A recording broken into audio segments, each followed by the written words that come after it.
আজকের recipe fish fry তৈরির জন্য মাছের পিসগুলোকে এভাবে কেটে নেবেন মাঝখান থেকে। তারপর একটি মশলা তৈরি করব।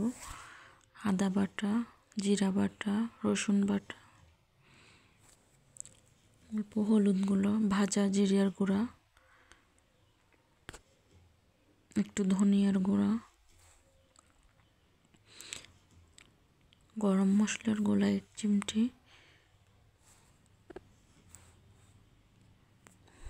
মরিচ গুঁড়া অল্প, যে যেরকম ঝাল খান, লবণ ও তেল দিয়ে মশলাগুলো ভালোভাবে মেখে নিতে হবে। তারপর মাছের টুকরোগুলোতে মশলা ভালোভাবে মাখিয়ে রেখে দিতে হবে। আমার মতো করে আপনারা মাখিয়ে নেবেন।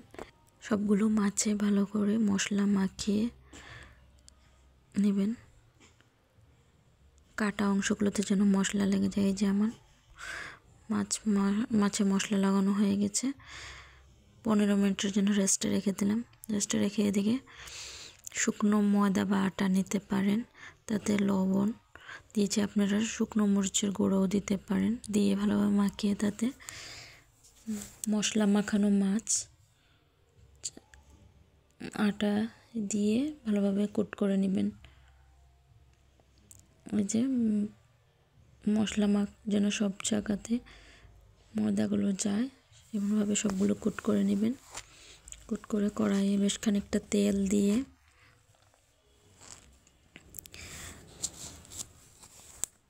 কোট করা মাছ দিয়ে দিলেন।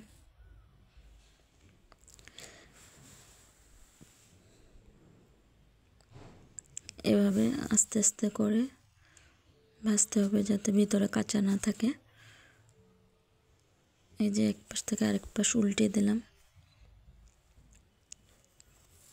এই তো আমার ভাজা হয়ে গেল। Final look. Thank you.